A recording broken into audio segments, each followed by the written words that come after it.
So now in the first house, you have part of fortune, which is increase. Part of fortune is actually a very fortuitous thing to have. It actually is almost like a hidden talents or hidden forms of abundance, which you perhaps haven't tapped into previously, or haven't acknowledged, or you haven't worked with. You may have known that they're there, or they may suddenly be rising to the surface now. But in any case, it's an increase of something that's been latent within you. It's also good luck, good fortune, some form of abundance coming towards you. And or it could be gifts that are placed for you along your path. Now, the first house deals with the physical body, your physical body, how you appear to others, your personality, and your appearance, and and how you project, what you're projecting outward to others, and how they are perceiving what you are projecting. So if you've got a mask, if you have a persona which you project to others, then this will cover that as well. So this being in your first house, this card is indicating that your instincts are going to be very good. You're going to be feeling quite powerful, and you're going to be able to move forward and resolve any difficulties that you may encounter. And it's also going to make you feel, quite good in yourself and your body. And you're just going to be coping and actually making progress. And you're going to be perhaps having lucky breaks as you go along. It also could mean that if you're in the public eye, if you are a leader of some sort, then you're going to be coming across as quite powerful in that way and actually quite influential. Bear this in mind. We'll return to this later, because this is going to come in to aspects which are currently indicated in your 7th house of relationships. So we'll come back to that. Then in your 2nd house, you have Libra, I balance. And Libra is generally the sign of relationships and love and so on. And it's appearing in your 2nd house, which is to do with your income, your money that's coming in, your values, and your self-worth, and property, real estate, the environment. And so with Libra appearing in there, obviously it's bringing in for you to achieve balance. So you're going to be asked to achieve balance in any one of those areas, or you could be bringing balance into any one of those areas. So if it's your money that's coming in, Libra does also quite like beautiful things. So you may be wanting to purchase beautiful things, or you may be looking at beautiful things and enjoying those. But when it comes to your finances, just make sure that you're balanced and that you are actually making headway to look at everything and to actually come to a happy place for yourself where you feel that you've got things covered. And if it's to do with your values, again, find balance in that. And if it's to do with self-worth, you may be requiring to exercise a fair bit of self-love. Everybody has to do that. We all have to do it. It's one of the hardest things to actually do, to show yourself love at all times, because from that, everything else flourishes. If you can't show yourself love, then you can't share love with others. So this is actually really important for you at this time, taking into consideration other factors which are going on in your chart. So no matter what is going on, show yourself love, take care of yourself, look after your money, and spend time outdoors, enjoying the peace and tranquility. But also when it comes to dealing with other people, to do over your money and your income, and perhaps your ownership of property and real estate and so on. Libras don't generally like conflict. They like to negotiate. They like to come to solutions. They can be very balanced in their outlook. They like to actually have a quality negotiation and for things to work out well. They don't want to have conflict and drama. It's also you may have a situation where you need to make a decision. Libras can sometimes be indecisive, so it may be indicating for you that you do need to bring that in and actually make a decision about something and move forward. These are all the elements of Libra. It's a very compassionate sign, a very balanced sign, and so bring those elements into everything that you're working on in that particular house. Then in the third house, you have Leo, I will. And so this is a fire sign, and it's all about creativity, about spontaneity, and this is falling into your house of communication. So this is all types of communication, whether it's verbal, or body language, written, everything you say and everything you're projecting outwards is a form of communication. It's also to do with contracts.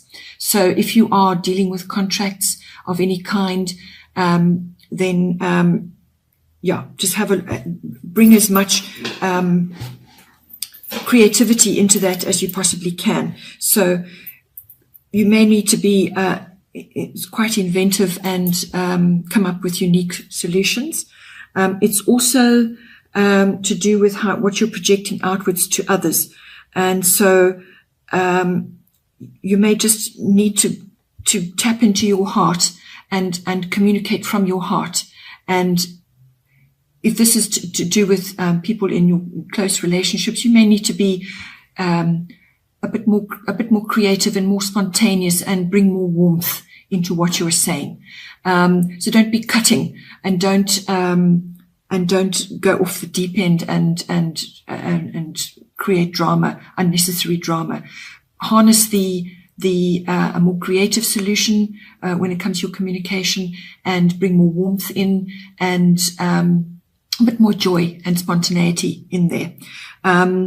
It's a fire sign, so it's warmth. You need to bring that in, and you need to just lift things up a little bit. Taking into consideration other factors in your chart, you may be feeling a little bit restricted in certain other areas, and so you may need to just harness those abilities and bring those in. Then in your fourth house, you have Mars, it's a forceful sign, it's a fiery sign, it's a get things done, planet, and Mars is the god of war. So now in your fourth house, this is the house of home, and it is the house of your roots and your foundation, which is put together by your ancestral heritage and also your ethnic identity. So when it comes to harnessing the best of Mars, you need to take action. You need to take action on some aspect that's coming up for you in your home, or to do with your family and your foundation that you've created for yourself. And you may need to protect your interests when it comes to your home. You may need to fight for something in your home, or you just need to fight for your home in some way.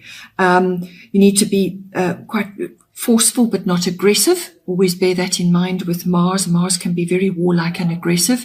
So you've got to temper that with taking action, and it's determined action. It's going to be fiery, quick action, and you're going to blaze a trail. So however that's coming up for you in your house of home, or to do with perhaps your forging a new foundation for yourself, you're basically clearing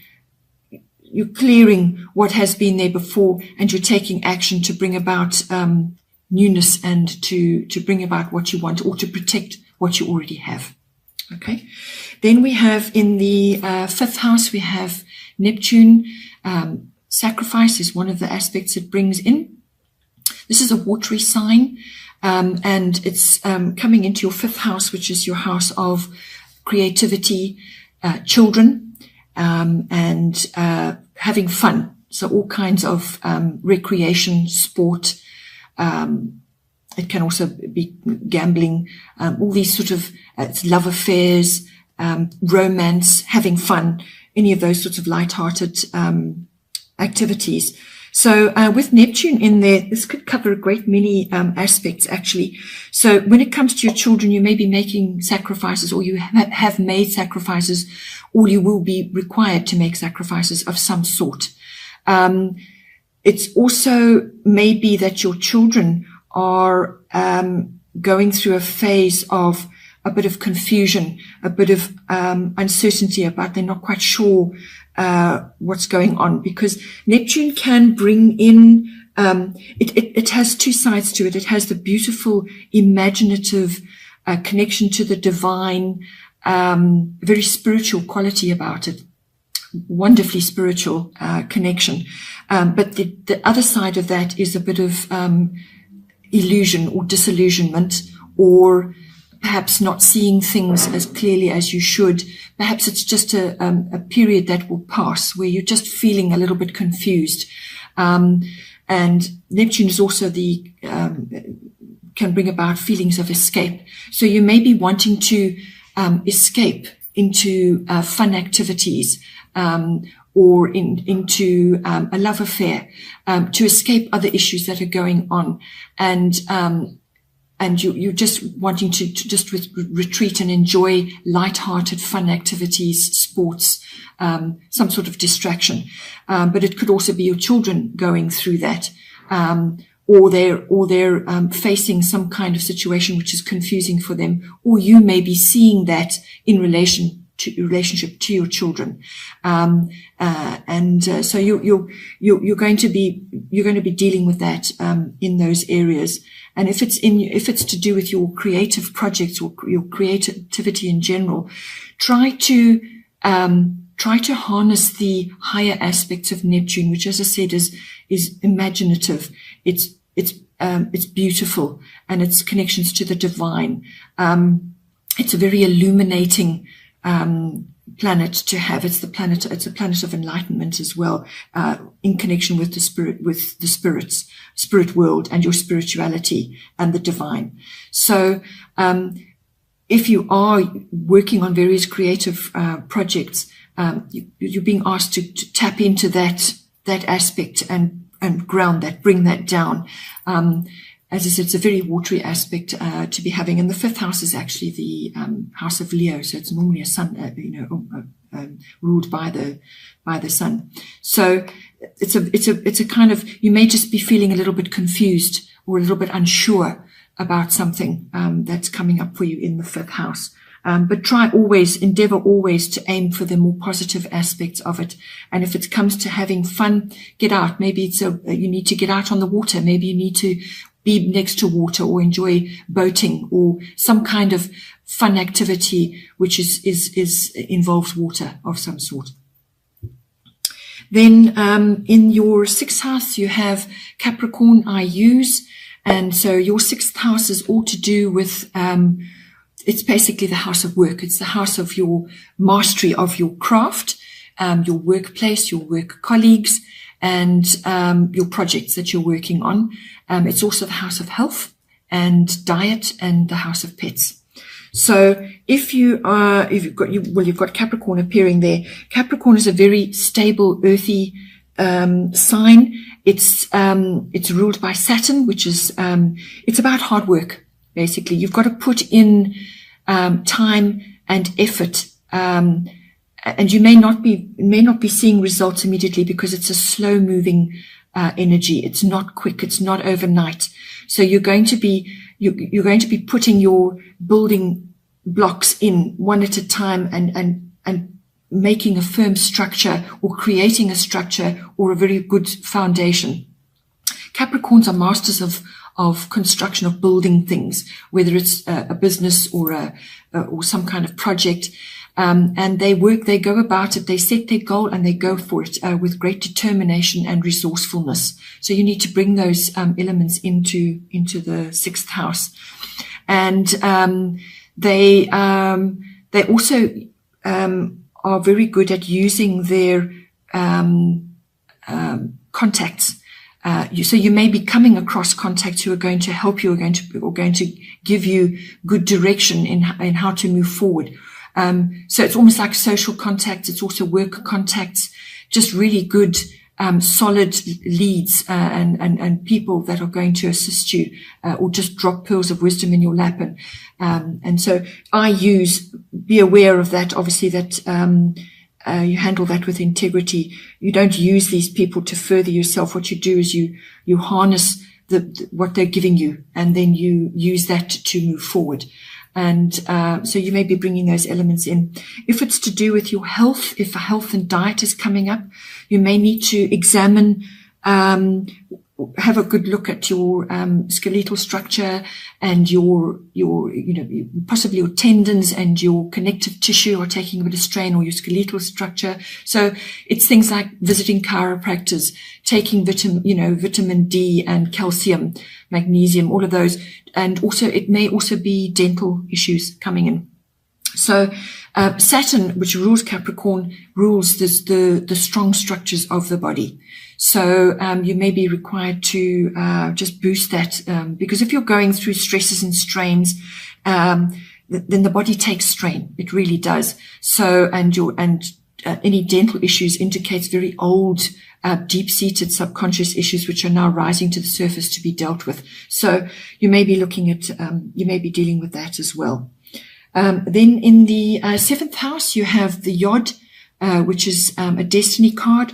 In fact, you have fate and destiny in your 1st house, and you have it in your 7th house. Your 1st house is about you, and how you're moving forward in your life, how you want to move forward in your life. And the 7th house is all to do with partnerships, your relationships, your close one-on-one relationships. So how you are in yourself affects how you are in a relationship. And you've got fate cards, destiny cards in both of those. Now, the Yod, the destiny card, this appearing in your 7th house is going to bring about some restriction and stress. It could be quite severe, or it could just be something that you have to deal with. So there's some issue which you're grappling with in your 7th house. So this is your one-on-one relationships, your personal love relationships, or very close, your very close relationships that the ones that are really close to you, that you're dealing with on a personal basis. It can also be business relationships. So with this card, you're going to be asked to forge your own path. You may not have support. In fact, you probably won't have support. You're not going to get good advice and support from others. You're basically going to have to you're going to have to go inward, do a lot of self-reflection, and find your own truth, and forge your own path, make your own way forward, with some determination as well. So whatever the situation is that you're grappling with in your relationships, it's something that is going to make you feel a lot of stress and strain. It won't be solved immediately, but also how you are moving forward in yourself personally is going to influence that. So now with the 1st house card, it's a form of good luck. It's a form of feeling powerful, solving conflicts, and like abundance, and using hidden talents as well, and forging forward and being influential. So you're going to need every bit of that to deal with this issue. And so you're going to generally feel that you may have to make a few sacrifices in your relationships. You may have to have a really deep self-examination and work out for yourself what is your right path. You may have to make a choice as well here. But I feel you're going to handle it really well, because you've got this sign in your 1st house, which is all about yourself. So how you are in yourself and how you're projecting outwards is going to influence the outcome of this situation.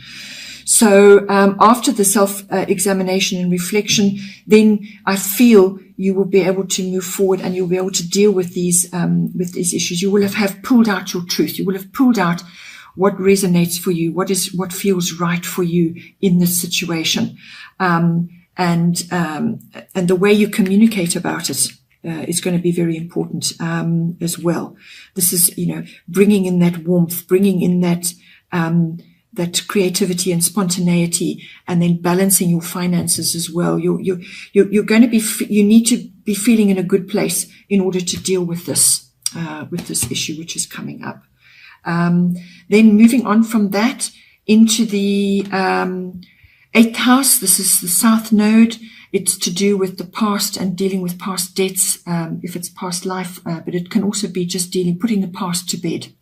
So now, this house is intimately connected with this house because it deals with resources between partners. It also deals with sex, death, and rebirth. So it's could be symbolic death and rebirth, or one door closing and another one opening. And it's also to do with big finance. So this is investments. This is to do with tax, inheritance, insurances, banking, accounting, other people's money. So if you are managing other people's money, if you're in a business and you're managing other people's money, if you're in a partnership and you're managing somebody else's money or other people's money, then how you have been operating is going to change quite dramatically, and you're going to have to move forward on a different path. You may lose certain things, but out of that will come better things. And if it's to do with a relationship, a personal one-on-one relationship, or a close personal relationship, there has been perhaps a death of some sort, and a new beginning is going to come out of that. But it's to do with putting the past behind you, closing the door on that. So reconciling yourself with the past, with past things that just didn't work for you. And if it's to do with perhaps it's at the end of a relationship and there's a divorce involved, or just the ending of a close personal relationship, which was right for you at a period of time. Now it's no longer. You're now moving on from that. And it could also have been possibly the death of somebody, and now you're having to deal with the outcome of that.